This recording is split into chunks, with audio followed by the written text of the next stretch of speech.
أعوذ بالله من الشيطان الرجيم بسم الله الرحمن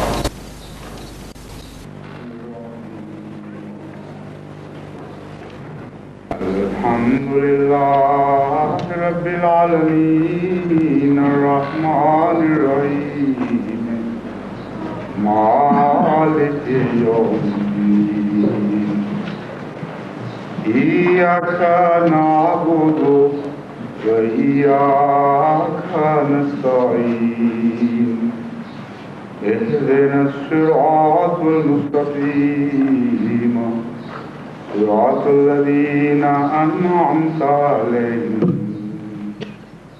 غير المغضوب عليهم ولا الضالين.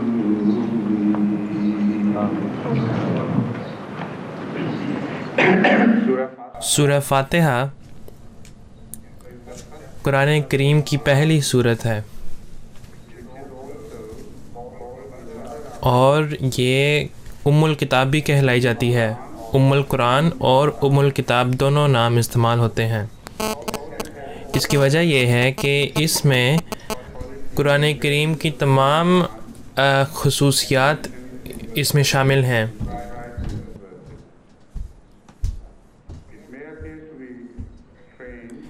یہ ایک عام بندے کے لیے شاید عجیب بات لگے،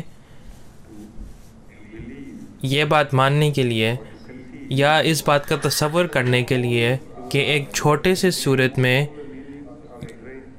اس وسیع کتاب کے سارے معنی شامل ہوں. لیکن اگر آپ خدا تعالیٰ کے اعمال یا اس کے کام کا مطالعہ کریں تو آپ کو آسانی سے اس کا پیغام سمجھ آ جائے گا. ہم قدرت میں کئی اعلیٰ چیزوں کی ابتدائی حالتیں پاتے ہیں اور ایک چھوٹے پیمانے پہ جو ابتدائی حالت ہے اس میں بہت ہی عظیم چیزیں پائی جاتی ہیں اور اتنے چھوٹے سائز میں پائی جاتی ہیں کہ ایک عام بندہ اس بات کا تصور بھی نہیں کر سکتا کہ مستقبل کی ایک بڑی تخلیق کیسے ایک چھوٹی سی جگہ کے حدود میں رہ سکتی ہے. مثلاً اگر آپ اپنی ہی پیدائش کو دیکھ لیں، ہر انسان ایک چھوٹے سے کیڑے سے پیدا کیا گیا ہے جو کہ جس کی بظاہر کوئی حیثیت یا وقت نہیں ہے.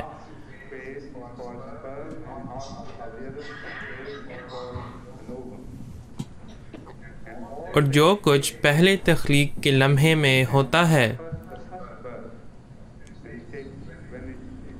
جب وہ اپنی پہلی صورت کو اپناتی ہے، وہ ایک حیرت کن بات ہے کہ وہ ایک چھوٹی سی چیز جس کی بظاہر کوئی حیثیت یا وقت نہیں ہے، اس میں تمام وہ خاصیتیں ہیں اور تمام وہ ڈیزائنز ہیں جو مستقبل کی ہیں.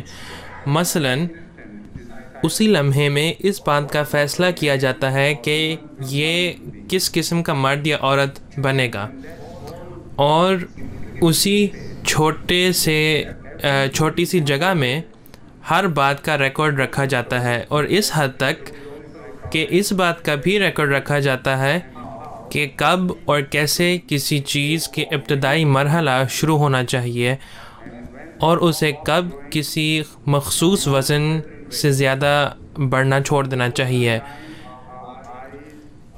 آنکھیں، ناک، سر، دماغ کے سارے حصے، دل، جگر، خون کے سارے حصے اور باقی تمام اعضاء کا پورا ڈیزائن جو ہے وہ اس ریکارڈ میں گویا کہ ایک بلو پرنٹ کی طرح راسخ کر دیا گیا ہے.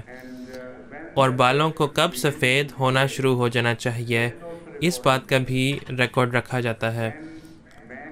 اور انسان کو بلوغت کی عمر تک کب پہنچنا چاہیے اور کتنے عرصے کے لیے اسے اس بلوغت کی عمر میں رہنا چاہیے، اس بات کا بھی ریکارڈ رکھا جاتا ہے.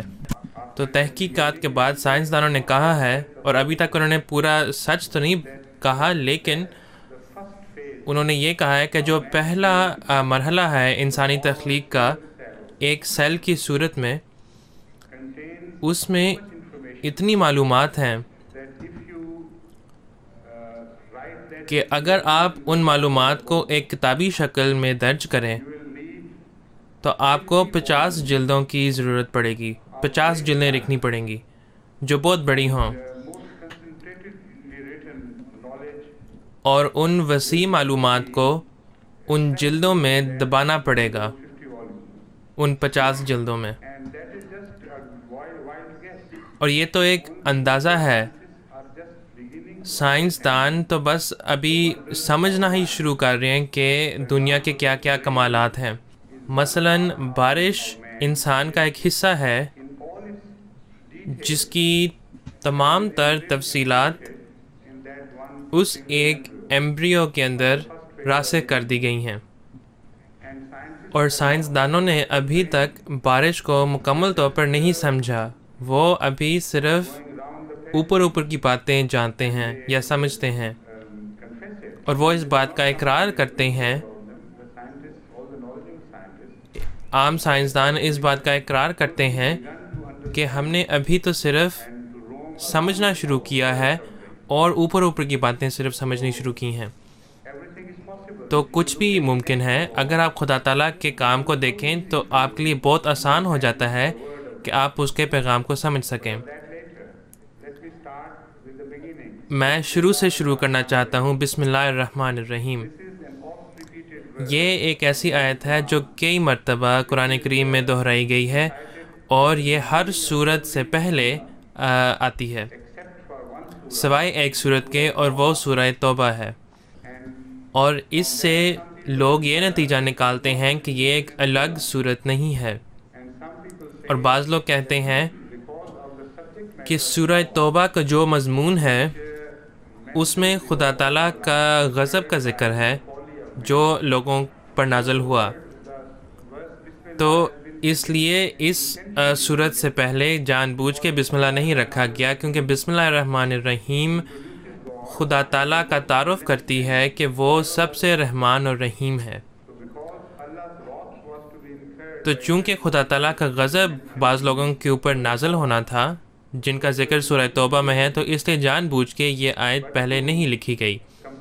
لیکن اس کے معاوضے میں یہ آیت بسم اللہ الرحمن الرحیم ایک اور صورت میں لکھی گئی ہے، اور اس نتیجے میں جو صورتوں کی تعداد ہے وہ بسم اللہ الرحمن الرحیم کی تعداد کے ساتھ مطابقت رکھتی ہے.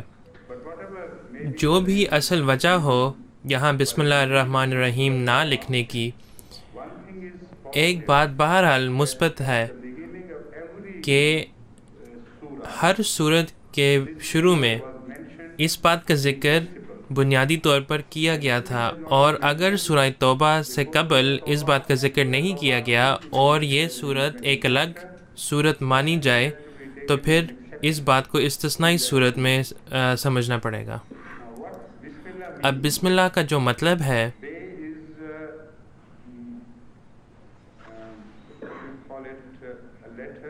ایک حرف ہے. حضور پوچھ رہے ہیں کہ گرامیٹیکل اصطلاح میں حرف کے لیے کیا لفظ استعمال کیا جاتا ہے. وہ لفظ پارٹیکل ہے انگریزی زبان میں، یعنی صلہ. بے جو ہے وہ ایک صلہ ہے، اور اس کا مطلب ہو سکتا ہے کوئی ایسی چیز جیسے کہ اردو میں کہتے ہیں سے یا سا، کسی کے مدد سے یا کسی کی مدد کے ساتھ. تو بے کا صلہ ان معنوں کی طرف اشارہ کرتی ہے.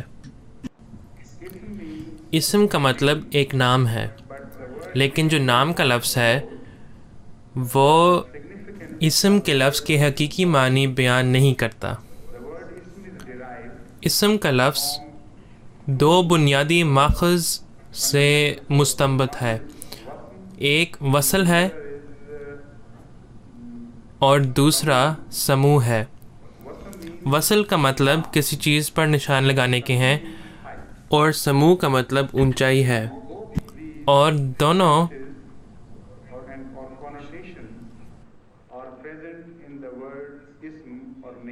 معنی جو ہیں وہ اسم کے لفظ میں شامل ہیں. آپ جب کسی کو نام دیتے ہیں تو آپ گویا کہ اس پر ایک نشان لگا دیتے ہیں تاکہ وہ کسی دوسرے بندے سے ممتاز ہو جائے. اور وہ اس نام سے پہچانا جاتا ہے، گویا کہ اس کے اوپر ایک خاص نشان لگایا گیا ہو۔ تو نام کسی انسان کا ایک امتیازی فرق ہوتا ہے، وہ مزے کا خیز ہو سکتی ہے اور اس لحاظ سے وہ ایک عام نام ہو سکتا ہے، یا پھر ایک انفرادی نام ہو سکتا ہے، یعنی ذاتی نام۔ لیکن عربی زبان میں ایک نشان وہ کوئی ایک عام نشان نہیں ہے۔ جب اسم سمو سے مستنبت کیا جاتا ہے، جس کا مطلب نشان کے ہیں، اس کا ایک عام مطلب ہے۔ لیکن جب آپ نام کے لفظ کو ایک صفت دیں تو اسم کا جو دوسرا معنی ہے، جو اونچائی یعنی سمو سے مستنبت ہوتا ہے، پہلا وصل سے ہے اور دوسرا سمو سے ہے۔ تو وصل کی صورت میں جو نام ہے وہ ایک عام نوعیت اپنے اندر رکھتی ہے، اور جو دوسرا معنی ہے یعنی سمو، اس میں ایک عام نوعیت نہیں پائی جاتی بلکہ ایک بامانی نوعیت پائی جاتی ہے۔ تو دو قسم کے اسماء ہیں عربی زبان میں، ایک تو وہ اسماء ہیں جو عام لفظ ہیں، اور پھر وہ اسماء ہیں جو کہ کسی انسان کے صفات سے تعلق رکھتی ہیں۔ تو صفاتی نام بھی اسماء ہیں، اور وہ نام جو عام استعمال ہوتے ہیں وہ بھی اسماء کہلاتے ہیں۔ تو عربی زبان میں اسم کا جو لفظ ہے وہ ایک جامع لفظ ہے، اور اب جب آپ ناموں کے فلسفے کا مطالعہ کرتے ہیں تو آپ کو زیادہ اچھا سمجھ آتا ہے۔ تمام نام جتنے بھی ہیں وہ یا تو خاص ہیں یا وہ عام ہیں۔ مثال کے طور پہ آپ اگر ایک کتے کو کتے کہتے ہیں، جو کہ ایک مخلوق کا نام ہے، لیکن آپ کتے کو کیوں کتا کہتے ہیں یہ ایک مسلم بات ہے، اس کے بارے میں آپ کوئی جھگڑتے نہیں ہیں۔ لیکن اگر آپ انسان کو کتا کہیں تو اس کی طرف ایک گویا کہ صفت منسوب کی جاتی ہے۔ اس کا مطلب ہے کہ وہ اس لیے کتا کہلاتا ہے کیونکہ اس نے بعض ایسی صفات اپنا لی ہیں جو ایک کتے میں پائی جاتی ہیں۔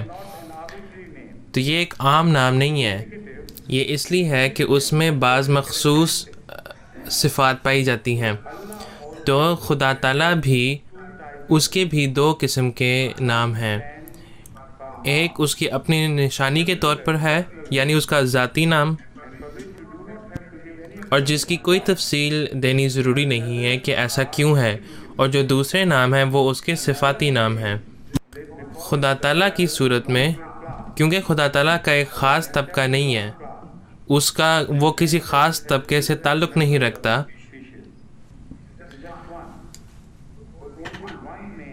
خدا تعالیٰ کا ایک ہی نام ہے جو اس کے نشان کے طور پر استعمال کیا جاتا ہے، اور وہ اللہ ہے۔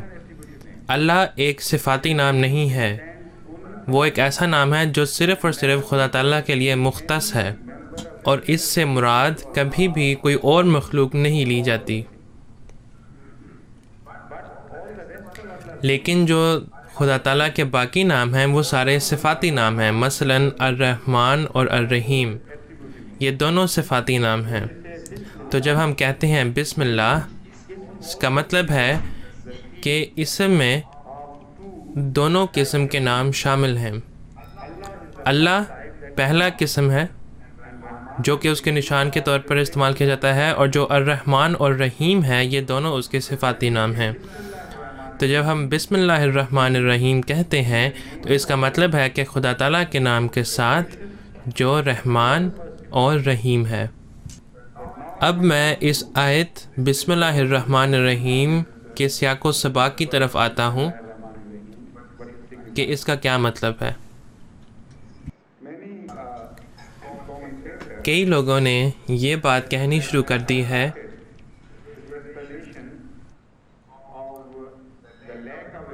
کہ بے اور اسم کے درمیان ایک لفظ کی کمی ہے۔ بسم اللہ کیا؟ اللہ کے نام میں کیا؟ اس بات کا ذکر نہیں کیا گیا، بعض لوگ کہتے ہیں۔ تو وہ یہ کہتے ہیں کہ شاید اس میں ایک لفظ غائب ہے، یعنی کہ کوئی ایسا لفظ جو اس کے معنی میں شامل ہو جو جان بوجھ کے شاید چھوڑ دیا گیا ہو. اور وہ لفظ وہ کہتے ہیں کہ ابدأ ہونا چاہیے،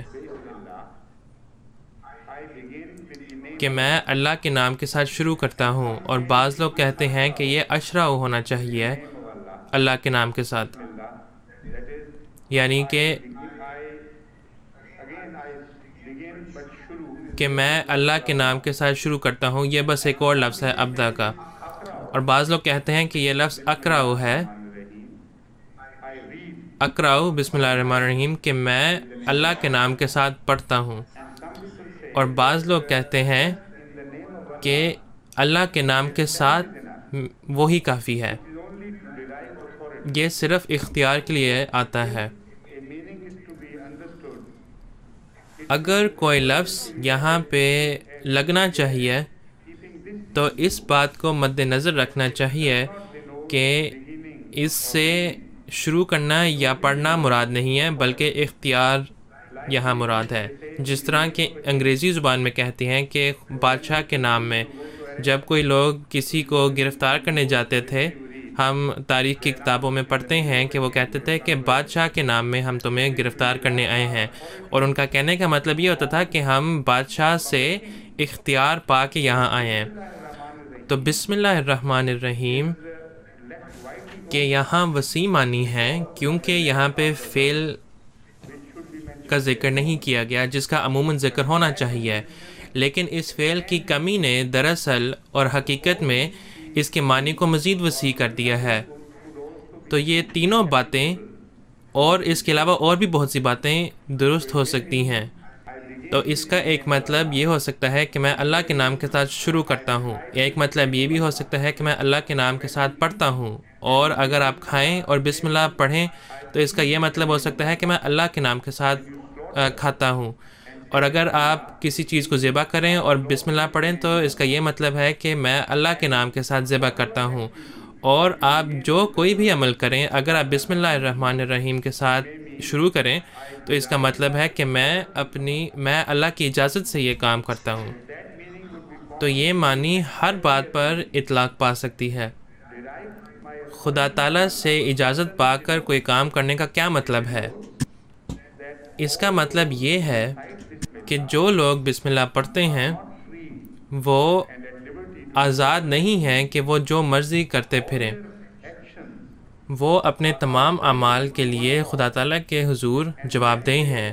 اور جب کبھی بھی وہ الفاظ میں اس بات کا اقرار کرتے ہیں کہ وہ کوئی بھی عمل خدا تعالیٰ کے نام میں کرتے ہیں اور اس سے اذن پا کر کوئی کام کرتے ہیں، تو یہ اس بات یہ دکھاتی ہے کہ وہ ایک غلط یا جھوٹی بات خدا تعالیٰ کی طرف منسوب کر رہے ہیں، جبکہ وہ اس کے مرضی کے خلاف کوئی کام کر رہے ہیں. یہ دکھاتی ہے کہ وہ خدا تعالیٰ کے اذن کو غلط طور پر استعمال کر رہے ہیں، کیونکہ خدا تعالیٰ نے اس بات کی اجازت نہیں دی. مثلاً دوسروں کو دھوکہ دینا یا دوسروں کو ان کے حقوق سے محروم رکھنا. مثلاً اگر کوئی شخص کسی چیز کا ترازو میں تول رہا ہو، جیسا کہ حاجی لوگ عموماً کیا کرتے ہیں، وہ بسم اللہ کہتے ہیں اور اللہ کے نام کے ساتھ وہ دوسروں کو دھوکہ دیتے ہیں اور انہیں اپنے پیسے کے صحیح استعمال کے حق سے محروم رکھتے ہیں. تو یہ دکھاتی ہے کہ یہ ایک جرم کر رہے ہیں. اور جب وہ ایسا کرتے ہیں تو وہ اس شخص کو جواب دہ نہیں ہیں، کیونکہ وہ اس کو تو دھوکہ دے چکے ہیں اور اس کو تو معلوم بھی نہیں کہ اس کے ساتھ کیا ہوا ہے. لیکن یہ لوگ خدا تعالیٰ کے حضور جواب دہ ہیں. تو جب انسان کہے بسم اللہ الرحمن الرحیم تو انسان کو بہت محتاط ہو جانا چاہیے کہ وہ کیا عمل کرنے جا رہا ہے یا وہ کیا کہنے جا رہا ہے. اور اگر کوئی شخص یہ احتیاط نہیں کرتا تو اسے بسم اللہ کہنے کا کوئی حق ہی نہیں ہے. اور اگر آپ کسی کام کے کرنے سے پہلے یا کسی تقریر سے پہلے بسم اللہ نہ بولیں تو حضرت محمد مصطفیٰ صلی اللہ علیہ وسلم نے ہمیں بتلایا ہے کہ ایسا عمل یا ایسی تقریر خدا تعالیٰ کے برکات سے محروم رکھی جاتی ہے، تو وہ ایک لغو بات بن جاتی ہے، وہ مذہب کے دائرے سے خارج ہو جاتی ہے. تو بسم اللہ ایک مومن کو ہمیشہ سیدھی راہ پر گامزن کرتا ہے. یہ اس کے لیے ایک رہنمائی اور روشنی کا ذریعہ ہے جو اس کے اعمال پر روشنی ڈالتی ہے اور اس کو سیدھی راہ دکھانے کے لیے اس قابل بناتی ہے۔ اب بعض لوگ کہتے ہیں کہ اسم کا جو لفظ ہے اس کو نکالا جا سکتا ہے۔ بعض علماء اس طرح کہتے ہیں جو قرآن کریم کے خلاف اعتراضات اٹھاتے ہیں کہ اسم کا لفظ نکال کے مزید مخفف بنایا جا سکتا ہے، کہ بجائے اس کے کہ بسم اللہ ہو باللہ الرحمن الرحیم لکھا جا سکتا ہے یا کہا جا سکتا ہے۔ ہم اس خیال سے متفق نہیں ہیں۔ مفسرین کئی وجوہات بیان کرتے ہیں، لیکن جو سب سے اہم بات ہے وہ یہ ہے کہ اللہ براہ راست کسی آلے کے طور پر استعمال نہیں کیا جا سکتا، تو بعض چیزوں کا اضافہ اللہ سے پہلے ہونا چاہیے تاکہ اللہ کی صفات کی نشاندہی کی جائے۔ who cannot be used directly or employed directly by you as a means of instrument. So ism stands تو اسم خدا تعالیٰ کی حقیقت کے درمیان اور اس شخص کے درمیان جو خدا تعالیٰ کی حقیقت کو جاننا چاہتا ہے کھڑی ہوتی ہے، عزت سے اور مکمل سچائی سے۔ یہ خدا تعالیٰ کا حوالہ دینے کا ایک ہی ذریعہ ہے جب آپ اپنے مفاد کے لیے خدا تعالیٰ کا اختیار استعمال کرنا چاہیں، کیونکہ آپ خدا تعالیٰ کو براہ راست ایک آلہ کی طرح تو استعمال نہیں کر سکتے، یہ ناممکن ہے، تو اس کا نام اس کی صفات بیان کرنے کے لیے استعمال کیا جاتا ہے۔ جیسا کہ میں نے عرض کیا ہے، اللہ خدا تعالیٰ کا ذاتی نام ہے جو کسی بھی اور ذات کے لیے کسی بھی طریقے سے استعمال نہیں کیا گیا، لیکن الرحمن، اور بعض مسلمان علماء بھی ایسے ہیں جو کہتے ہیں کہ اللہ کا جو لفظ ہے وہ دو الفاظ کا مجموعہ ہے، ایک اسم معرفہ ال اور دوسرا الہ۔ وہ کہتے ہیں کہ یہ دونوں آپس میں ملائے گئے ہیں ایک لفظ بنانے کے لیے، الالہ، وہ واحد ذات جو عبادت کے لائق ہے۔ لیکن وہ یہ بھی مانتے ہیں کہ یہ خدا تعالیٰ کا ایک ذاتی نام ہے، لیکن وہ یہ بھی کہتے ہیں کہ اس میں ایک اہمیت ہے، اور وہ اہمیت ان دو الفاظ ال اور الالہ سے مستنبط کیا جاتا ہے، اور جب یہ ملائے جاتے ہیں تو یہ گویا کہ ایک ذاتی نشان کے طور پر بھی ہے۔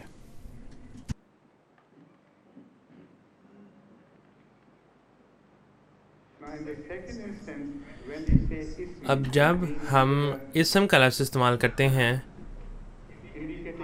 یعنی کسی چیز کی اونچائی کی نشاندہی کرنا، جب کبھی اسم اللہ تعالیٰ پر اطلاق پاتا ہے، اس کا مطلب ایک نشان ہوتا ہے یا کوئی بھی ایسی چیز جو بلندی کی نشاندہی کرتی ہو۔ تو یہاں اسم کا جو لفظ ہے وہ بڑی خوبصورتی کے ساتھ خدا تعالیٰ پر یہاں اطلاق پاتا ہے، اور یہی اس کا مطلب ہے اس سیاق و سباق میں۔ اور کوئی ایسی ذات نہیں ہے جس پر یہ بات اس طرح اطلاق پائے جس طرح یہ خدا تعالیٰ کے ضمن میں استعمال کیا جاتا ہے، کیونکہ صرف خدا تعالیٰ کی ہی صفات ہیں جو سب سے بلند تر ہیں، اور باقی تمام صفات خدا تعالیٰ کی صفات کے بالمقابل کم تر ہیں۔ تو اسم کا لفظ اگر یہ کبھی استعمال ہو تو یہ صرف خدا تعالیٰ کے ضمن میں استعمال ہوتا ہے۔ تو رحمان بھی خدا تعالیٰ کے اعلیٰ ترین صفات میں سے ہے، اور الرحیم بھی خدا تعالیٰ کے اعلیٰ ترین صفات میں سے ہے۔ رحمان اور رحیم دو ایسی صفات ہیں جو در حقیقت میں باقی تمام صفات کی ماں ہیں، چاہے وہ خدا تعالیٰ کا غضب یا اس کا پیار ظاہر کرے، یا چاہے وہ اس کا عفو یا سزا ظاہر کرے۔ خدا تعالیٰ کی ہر صفت رحمان اور رحیم سے نکلتی ہیں. Why it is repeated in Surah Fatiha? یہ سورہ فاتحہ میں کیوں دہرائی گئی ہے جبکہ یہ پہلے ہی پہلی آیت میں بسم اللہ الرحمن الرحیم میں اس کا ذکر ہو چکا ہے. اس کے متعلق ہم بعد میں بات کریں گے، لیکن پہلے میں الرحمن کے مطالب کے متعلق بات کرنا چاہتا ہوں. یہ اتنا وسیع لفظ ہے کہ یہ کچھ تفصیل میں کئی دنوں میں بھی اس کی بات نہیں ہو سکتی، کجا یہ کہ 1 گھنٹے میں اس کی بات کی جائے. اور اگر آپ کو اس کی وسعت کی سمجھ آ جائے مکمل طور پر، پھر آپ کو معلوم ہوگا کہ الرحمن کے معنی کبھی بھی کسی انسان کے لیے ختم نہیں ہو سکتے. نسل در نسل اگر کوئی انسان رحمان کے متعلق بات کرتا رہے کہ یہ کس طریقے سے کائنات پر اطلاق پاتی ہے، تو آپ کو معلوم ہوگا کہ اس کے معنی لامتناہی ہیں.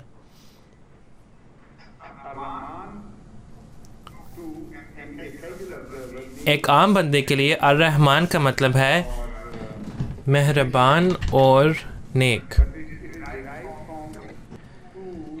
لیکن یہ بنیادی طور پر 2 مطالب سے نکلتا ہے. اس میں احسان کا مطلب ہے، جس کا مطلب یہ ہے کہ کسی شخص پر عفو کا سلوک دکھانا جو اس کا مستحق بھی نہ ہو، اور اس میں نیک سلوک کرنے کا بھی ایک مطلب ہے، یعنی ایک نیک فطرت. اگر کوئی شخص فطرتی طور پر نیک ہے ہر ایک بندے کے ساتھ، تو پھر اسے بھی رحمان کہا جائے گا. تو رحمان کے لفظ میں یہ 2 بنیادی معنی شامل ہیں. پہلے معنی میں جہاں احسان اور رحمان کا معنی آپس میں ملتا ہے، اس کا ترجمہ ہم کرتے ہیں بن مانگے دینے والا. وہ ذات جو کسی کے کچھ مانگے بغیر کوئی چیز عطا کرتا ہے، کسی کے بھیک مانگے بغیر وہ چیز عطا کرتا ہے. تو یہاں پر بھی احسان کا مطلب، احسان جو ہے وہ ایک اعلیٰ ترین معنی ہے، کیونکہ 2 قسم کے محسنین ہوتے ہیں. بعض وہ محسنین ہوتے ہیں جو احسان دکھاتے ہیں جب کوئی کچھ مانگے، اور بعض ایسے ہوتے ہیں جو کسی کے کچھ مانگے بغیر ہی احسان کا سلوک کرتے ہیں. تو رحمان میں سب سے اعلیٰ ترین معنی احسان کے پائے جاتے ہیں، یعنی جب آپ کہیں کہ وہ بن مانگے دینے والا ہے، یعنی کہ وہ کسی کے مانگے بغیر کوئی چیز عطا کرتا ہے. اس سے یہ بھی ظاہر ہوتا ہے کہ رحمان کا ذکر قرآن کریم میں جہاں تخلیق کا ذکر ہے، وہاں رحمان کا ذکر کیوں آیا ہے. قرآن کریم میں 2 قسم کی مخلوقات کا ذکر کیا گیا ہے، اور 2 ہی قسم کی مخلوقات ہو سکتی ہیں. ایک خدا تعالیٰ کا عمل جسے ہم کائنات کہتے ہیں، اور ایک خدا تعالیٰ کا کلام جسے ہم کتاب کہتے ہیں، یا کئی کتابیں جو گزشتہ زمانوں میں نازل ہوتی رہی ہیں. تو 2 ممکنہ مخلوقات ہیں، اور ان دونوں مخلوقات کا ذکر قرآن کریم میں کیا گیا ہے. الرحمن علم القرآن خلق الانسان علمہ البیان. رحمان ہی ہے جس نے القرآن کو پیدا کیا ہے. خلق الانسان، اور وہی رحمان ہے جس نے انسان کو بھی پیدا کیا ہے. تو بات یہ ہے کہ رحمان کا تعلق ان 2 مخلوقات سے کیا ہے. ایک عام بندے کے لیے شاید کوئی تعلق نہ ہو، کیونکہ یہ لکھا ہونا چاہیے تھا کہ علیم خدا ہے جس کے پاس سارا علم ہے، جس نے یہ قرآن کو بنایا ہے، کیونکہ یہ ایک علم کی کتاب ہے. لیکن یہ کہنے کی بجائے قرآن کریم فرماتا ہے کہ الرحمن نے یہ قرآن کریم بنایا ہے. اور یہ بھی لکھا ہونا چاہیے تھا کہ اگر انسان نے یہ کتاب بنائی ہوتی، جو پہلا خیال کائنات یا انسان کی پیدائش کی تفصیل کے متعلق آنا چاہیے تھا، وہ پیدا کرنے والے کی صفت کے متعلق ہونا چاہیے تھا، الخالق یا بدی جو اشیاء کو شروع کرنے والا ہے، یا مصور جو اشیاء کی تشکیل کرنے والا ہے۔ لیکن بجائے اس کے کہ مخلوق کو خالق یا بدی یا اشیاء کو تشکیل کرنے والے کی طرف منسوب کی جائیں، قرآن کریم فرماتا ہے الرحمن خلق الانسان، کہ یہ وہی رحمان ہے جس نے انسان کو پیدا کیا ہے۔ لیکن کیوں؟ جب آپ اس کی گہرائی میں جائیں رحمان کے معنوں میں، پھر آپ کو سمجھ آتی ہے۔ رحمان سب سے مہربان ذات ہے، اس کی بھیک مانگنے کے لیے ضروری نہیں ہے کہ اس کی رحیمیت ظاہر ہو۔ اگر دنیا میں کچھ بھی نہ ہو تو پھر پیدائش کی فنومنن کیسے شروع ہو سکتی ہے؟ پھر تو خدا تعالیٰ سے کچھ مانگنے کے لیے کوئی بھی نہ ہوگا، اور جب ایک دفعہ پیدائش شروع ہو تب ہی مانگنے کا تصور پیدا ہوتا ہے، کیونکہ مانگنے کے بھی دو اقسام ہیں۔ ایک تو منہ سے بھیک مانگی جاتی ہے جو شعوری طور پر بھی ہوتی ہے، اور دوسرا منہ سے نہیں بھیک مانگی جاتی اور غیر شعوری طور پہ ہوتی ہے۔ مثلاً اگر آپ کوئی سڑک دیکھیں جس کی حالت بہت بری ہو، وہ اچھے طریقے سے نہ بنایا گیا ہو، یا اگرچہ وہ اچھے طریقے سے بنا بھی گیا ہو تو گاڑیوں کے چلنے کی وجہ سے وہ خراب ہو گئی ہو، تو وہ ایک افسوس کرنے والا منظر ہے۔ اور جب ہم کہتے ہیں کہ کوئی چیز الفاظ بولے بغیر بھیک مانگ رہی ہے تو ہم اس طرح کی مثالیں پیش کرتے ہیں۔ مثلا اگر کوئی شخص ہو جس کی بہت بری حالت ہو لیکن وہ بھیک نہ مانگتا ہو، لیکن اس کی حالت ایسی ہو، بعض لوگ ان کو یہ نام دیا جاتا ہے۔ حضور پوچھ رہے ہیں کہ ان لوگوں کا کیا نام ہے جو بھیک نہیں مانگتے لیکن ان کی حالت ایسی ہوتی ہے۔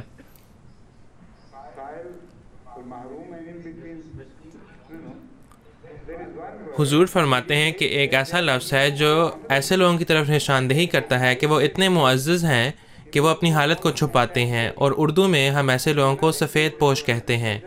عربی زبان میں بھی ایک لفظ ہے لیکن وہ میرے ذہن سے نکل گیا ہے۔ وہ ایسے لوگ ہیں کہ وہ بھیک نہیں مانگتے اور نہ ہی وہ اپنی غربت کی حالت لوگوں کو دکھانا چاہتے ہیں۔ حضور پوچھ رہے ہیں ہاں لیکن وہ لفظ کیا ہے؟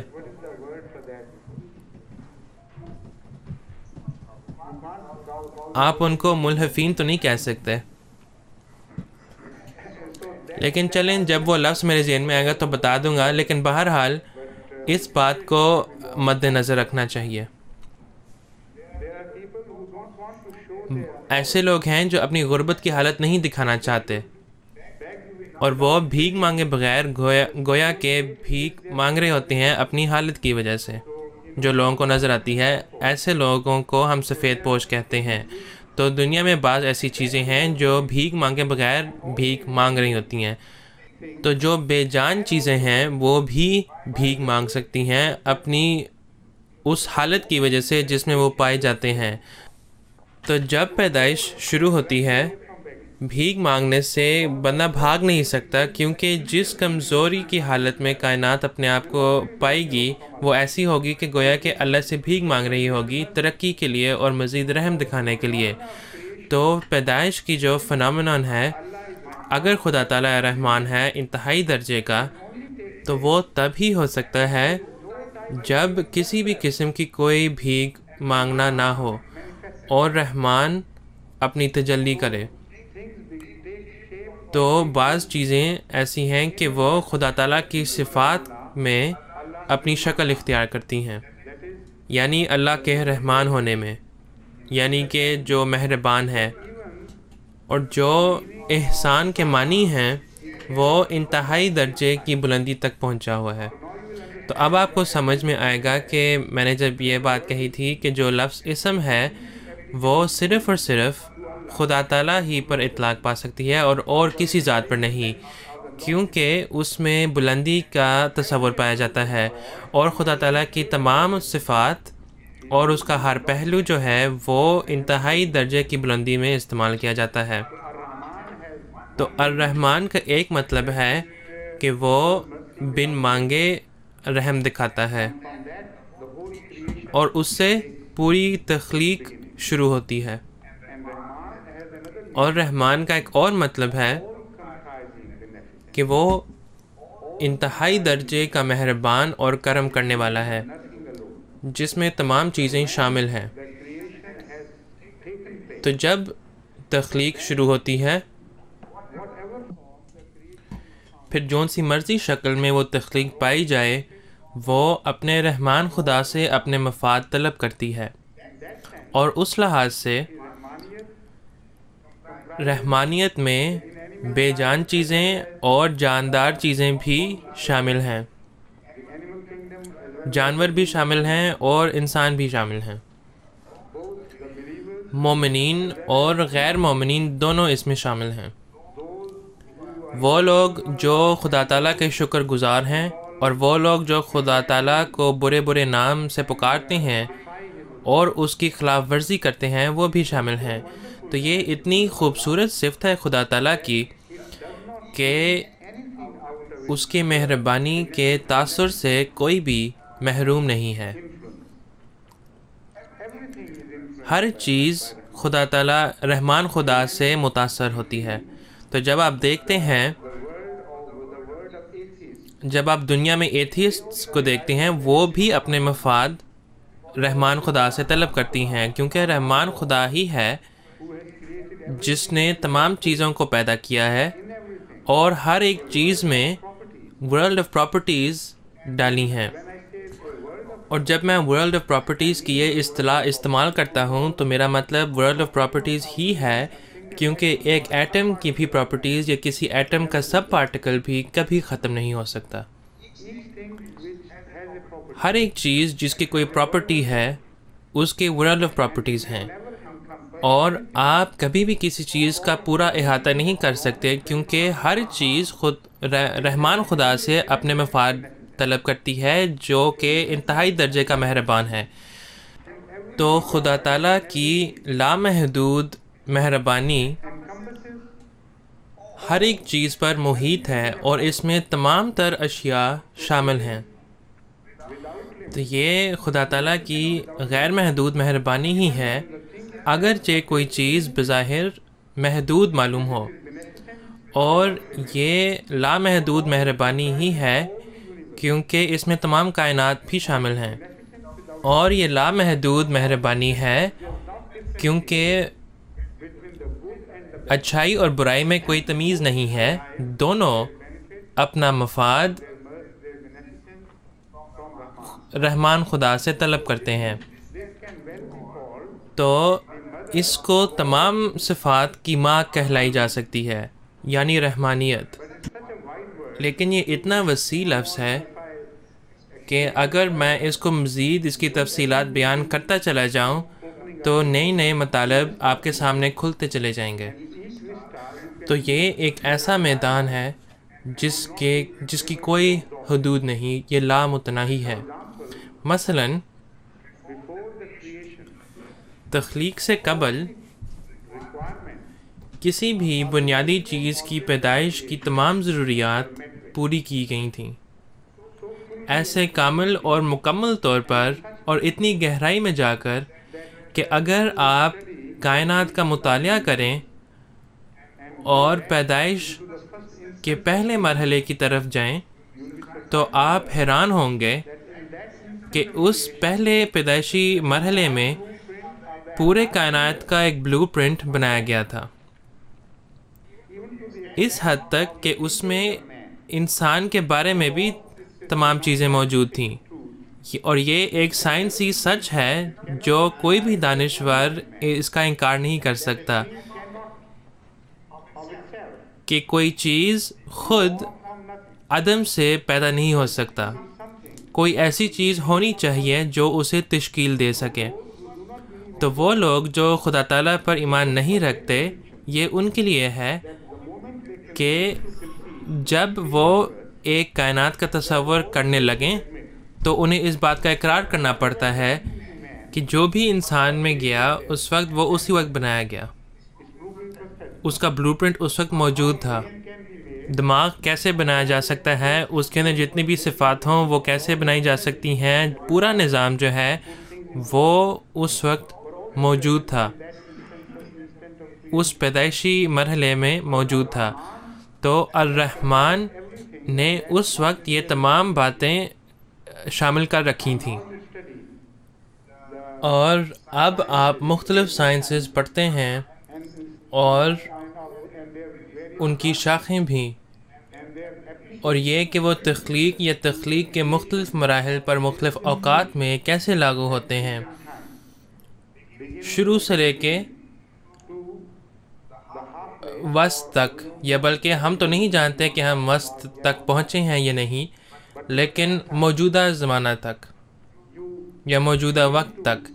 آپ مثال کے طور پر اس کردار کا مطالعہ کریں جو آکسیجن نے سر انجام دیا ہے، اس کردار کا جو اوزون نے سر انجام دیا ہے، اس کردار کا جو نکل نے سر انجام دیا ہے، یہ جو کیڈمیم نے سر انجام دیا ہے، یہ جو دوسرے نوبل میٹرز نے سر انجام دیے ہیں، اور ان کا باہمی عمل اور اس سے کیا نتیجہ نکلا، اور شروع سے تخلیق کا آغاز. یہ بہت بڑی بڑی باتیں ہیں جن کا آپ تصور ہی نہیں کر سکتے. لیکن ایک بات جو عام ہے وہ یہ کہ ہر پراپرٹی میں، ہر بے جان چیز کی صفت میں آپ دیکھیں گے کہ اس میں رحمانیت ہے. مہربانی کا ایک تصور آپ کو ہر ایک چیز میں نظر آئے گا، اور سائنسی قانون کے ہر ایپلیکیشن میں آپ کو یہ نظر آئے گا، اور اس کے بغیر آپ ترقی نہیں کر سکتے. تخلیق کا مطالعہ کر کے یہ بات واضح طور پر ثابت کی جا سکتی ہے کہ مہربانی ایک مضبوط جزو تھا جس کا کوئی ایتھیسٹ بھی انکار نہیں کر سکتا، کیونکہ اگر وہ اس کا انکار کرے پھر وہ تمام عقل اور تمام علم اور تمام سائنسز کا انکار کرے گا. کیونکہ اگر رحمانیت وہ مضبوط جزو نہیں تھا جس کا تعلق مختلف پراپرٹیز کے انٹرپلے کے ہر مرحلے کے ساتھ ہوتا، پھر کوئی ترقی نہیں ہو سکتی تھی. تخلیق کے وقت سے ہر میدان میں ترقی رحمانیت کا ثبوت پیش کرتی ہے، جس کا مطلب مہربانی کے ہیں، اور مہربانی کی حقیقی خاصیت ہر چیز میں پائی جاتی ہے. لیکن جب ہم انٹرپلے کی طرف جاتے ہیں تو ایک اور صفت کی ضرورت ہے، اور وہ رحیمیت ہے. تو قبل اس کے کہ ہم اس موضوع کی طرف آئیں، ایک انسان کو رحیمیت سمجھنا ضروری ہے کہ وہ کیا ہے.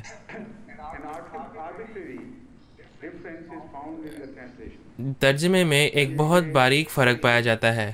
جب ہم رحمان اور رحیم کہتے ہیں تو در حقیقت جب کوئی بھی ذات رحمان ہو تو وہ رحیم بھی ہے.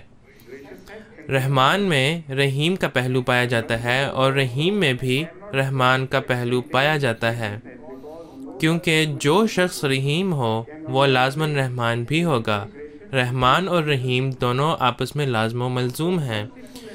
تو رحیمیت اور رحمانیت، ان میں ایک باریک فرق پایا جاتا ہے. رحیمیت میں کوئی ایسا پہلو ضرور ہوگا جو رحمانیت سے تھوڑا مختلف ہو، اور جو ان دونوں صفات کو اپنے امتیازی فرق سے ممتاز کرے.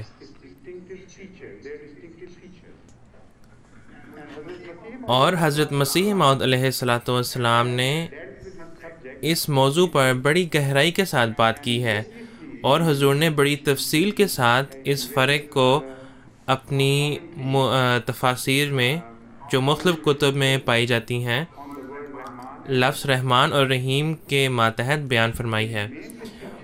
جو خاص امتیازی فرق حضور نے بیان فرمایا ہے وہ لفظ رحمان اور رحیم کے اوزان کے متعلق ہے. یہاں وزن سے مراد ہم ایک صرف و نحو کی اصطلاح مراد لیتے ہیں. یا ایک ایسی صفت، بلکہ اگر آپ عربی زبان کا مطالعہ کریں صرف و نحو کے لحاظ سے تو آپ کو معلوم ہوگا کہ بعض ایسے الفاظ ہیں جن کے 3 حروف ہیں، انہیں ثلاثی کہا جاتا ہے، اور بعض ایسے الفاظ ہیں جنہیں ثلاثی مزید فی کہا جاتا ہے۔ بعض الفاظ ان 3 حروف میں ان کا اضافہ کیا جاتا ہے، اور اس اضافے کی وجہ سے نئے صفات، نئے مطالب مراد لیے جاتے ہیں۔ تو جو 3 حروف کے الفاظ ہیں ان میں مختلف اوزان ہیں،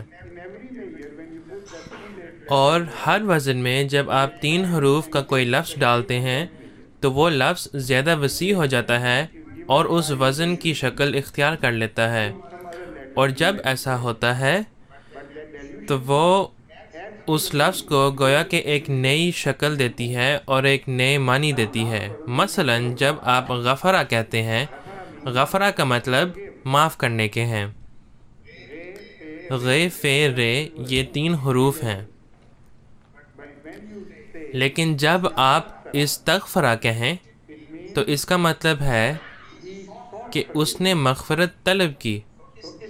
تو استغفار عربی صرف و نحو کے لحاظ سے وزن کہلایا جاتا ہے۔ جب آپ غفرہ کے لفظ کو استغفار کے وزن کے ساتھ لگائیں تو غفرہ کے لفظ کی جو نئی شکل بنے گی وہ استغفار ہوگی، جیسا کہ استفعال ہے۔ استفعال وزن کا نام ہے۔ تو 3 حروف کے الفاظ کو مختلف اوزان میں عدل بدل کر مختلف معنی دیے جاتے ہیں۔ تو رحمان رحم کے لفظ سے مستنبت ہوتا ہے، ر ہ میم، اور رحمان ایک وزن ہے جس میں انتہائی درجے یا کمال درجے کا تصور پایا جاتا ہے۔ عربی زبان میں اسے مبالغہ کہتے ہیں۔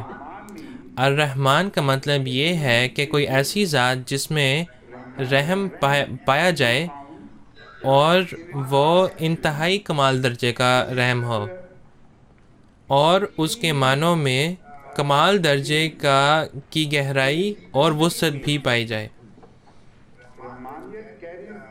رحمانیت کے معنوں میں جو وسعت پائی جاتی ہے وہ کمال درجے کی ہے جس کا کوئی تصور نہیں کیا جا سکتا۔ تو رحمان مبالغہ کا ایک لفظ ہے، لیکن رحمان کے لفظ میں تکرار کا کوئی تصور نہیں پایا جاتا۔ اس کے معنی لامحدود ہیں، اور یہ بات رحمان کے لفظ میں پائی جاتی ہے۔ لیکن رحیم فعیل کے وزن پر ہے، اور فعیل کا جو وزن ہے اس کے اندر 2 خصوصیات پائی جاتی ہیں، وہ چاہے رحم کا لفظ ہو یا کوئی بھی اور لفظ ہو جو اس وزن کے اوپر ہو۔ حضور پوچھ رہے ہیں کہ کتنے منٹ رہ گئے ہیں؟ انہیں بتایا گیا ہے کہ 5 منٹ رہ گئے ہیں۔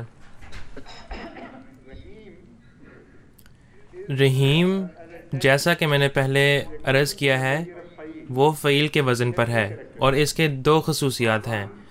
پہلی یہ کہ اس میں کسی چیز کا دائمی ہونے کا مفہوم پایا جاتا ہے۔ تو مثال کے طور پر اگر کوئی شخص ایک عالم ہے، وہ علم رکھتا ہے، وہ جانتا ہے، لیکن کوئی علیم اگر بندہ ہو تو اس کا علم دائمی ہے۔ عالم ایک وقتی طور پر عالم ہو سکتا ہے، لیکن علیم ایک مستقل عالم ہوتا ہے۔ علامہ ایک ایسا بندہ ہو سکتا ہے جس کا بہت علم ہو، لیکن علیم کوئی ایسا شخص ہو سکتا ہے جس میں شاید کم علم ہو لیکن اس کا علم مستقل ہو، کوئی ایسا علم جو دائمی دیا گیا ہو۔ اور فعیل کے وزن میں تکرار کا بھی مفہوم پایا جاتا ہے، کوئی ایسی چیز جو بار بار دہرائی جائے۔ تو رحیم میں رحمان کے بالمقابل یہ 2 امتیازی فرق پائے جاتے ہیں کہ رحمانیت جو کہ بینیفیشنٹ اپلیکیشن کے بعد پیچھے نہیں ہٹتی بلکہ ایک مسلسل تعلق رکھتی ہے، ایک مستقل اپلیکیشن، اسے رحیمیت کہتے ہیں، اور ایک ایسا ایپلیکیشن جو اپنے آپ کو دہراتی ہے، وہ آتی ہے اور جاتی ہے، پھر آتی ہے اور جاتی ہے، اور پھر آتی ہے اور جاتی ہے، اور وہ تکرار اس کا بھی ایک ایپلیکیشن ہے۔ رحمانیت میں وہ اکیلا تھا، اس میں بھیک مانگنے کی ضرورت نہیں تھی یا مانگنے کی ضرورت نہیں تھی، لیکن رحیمیت میں ایک اور بات ہے، وہ بلا وجہ ظاہر نہیں ہوتی، وہ تب ظاہر ہوتی ہے جب کوئی اس کا مستحق ٹھہرتا ہے۔ تو یہ انسان کی ایک ایسی محنت اور مشقت کی طرف اشارہ کرتی ہے جو رحیم کے دائرے سے باہر ہے، اور یہ محنت رحم کا تقاضا کرتی ہے، جس کا مطلب یہ ہے کہ نہ صرف محنت کا پورا پھل ملے بلکہ اس محنت کے عوض میں زائد پھل بھی ملے جس کا وہ انسان مستحق نہیں، لیکن پھر بھی اس نے کسی نہ کسی حد تک تو محنت و مشقت کی ہوگی۔ جب لوگ رحمانیت سے مفاد حاصل کرتے ہیں، ان کی طرف سے کوئی محنت و مشقت کی ضرورت نہیں تھی۔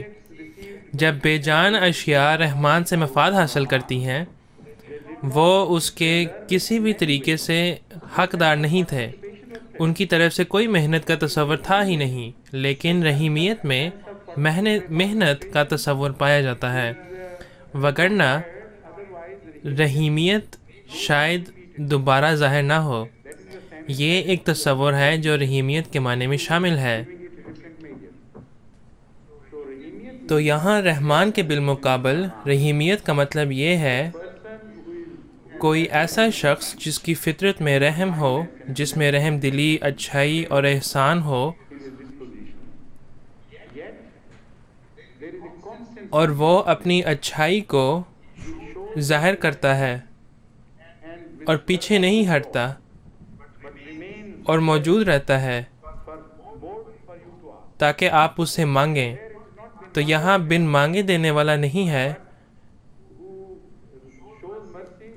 لیکن وہ مانگنے پر رحم دکھاتا ہے، پھر وہ ان لوگوں پر رحم کرتا ہے جو اس رحم کے مستحق ہیں، جنہوں نے اس کے لیے کچھ نہ کچھ جد و جہد کی ہے۔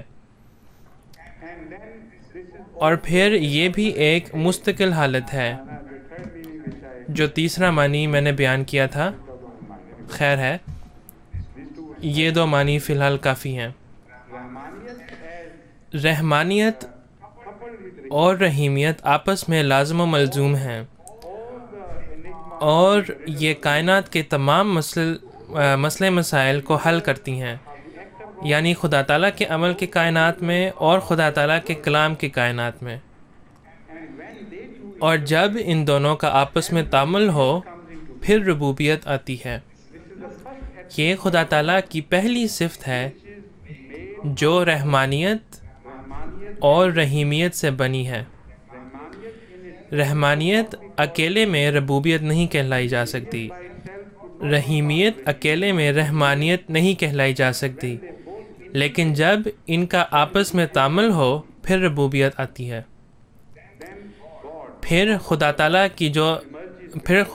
کا جو تصور ہے آپ کے سامنے آتا ہے، وہ یہ ہے کہ وہ ذات جو سب سے مہربان ہے، جو کسی بیرونی وسیلے کے مانگنے کی محتاج نہیں ہے، کیونکہ اس وقت کوئی بیرونی وسیلہ تھا ہی نہیں جس نے مخلوق کو پیدا کیا، اور باوجود اس کے کہ کوئی مانگنے والا نہیں تھا، اس ذات نے ہر چیز مہیا کی جس کی ضرورت کسی بھی آنے والے جاندار کو پڑنی تھی۔ تو تخلیق کے تمام مراحل کی ضروریات رحمانیت کی طرف سے فراہم کی گئیں قبل اس کے کہ کوئی بھی تخلیقی عمل شروع بھی ہوتا، یعنی انسان کی ضروریات تمام اشیاء فراہم کی گئی تھیں، تو وہ ایک مکمل تخلیق ہے۔ لیکن وہ چیز ایک نچلے سطح سے اوپر کی سطح تک کیسے پہنچے گی؟ اس کے لیے کچھ محنت اور باہم تعامل درکار ہے۔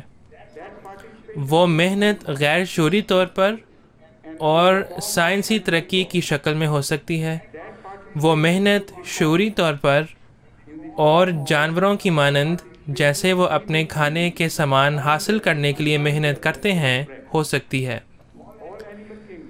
تمام جانور جیسے تیسے بھی لیکن اپنی ہی محنت سے اپنا کھانے پینے کا سامان خود حاصل کرتے ہیں۔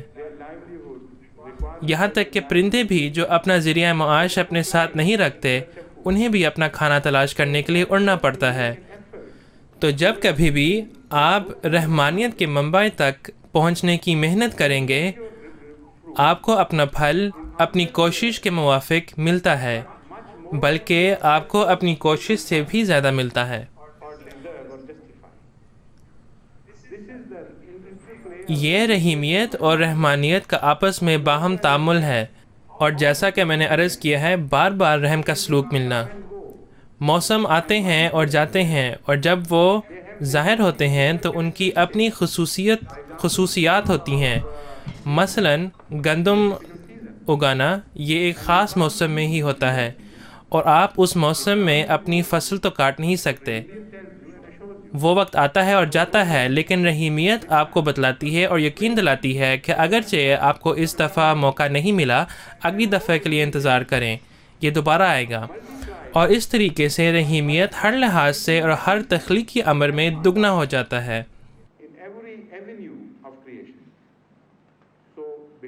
تو رحیمیت کی وجہ سے اس کی تکرار، محنت، مختلف خاصیتوں کے دگنے ہونے سے نئی باتیں سامنے آتی ہیں، اور اسی کو ارتقاء کہتے ہیں۔ اور ربوبیت کا بھی یہی مطلب ہے۔ کسی ذات کی خصوصیات جو سب سے نچلی سطح سے شروع ہوں اور ترقی پذیر ہونی شروع ہوں، تاکہ وہ ایک مستقل حالت میں نہ پائی جائے، لیکن ہمیشہ نچلی سطح سے اوپر کی سطح کی طرف تبدیل ہوتی ہے۔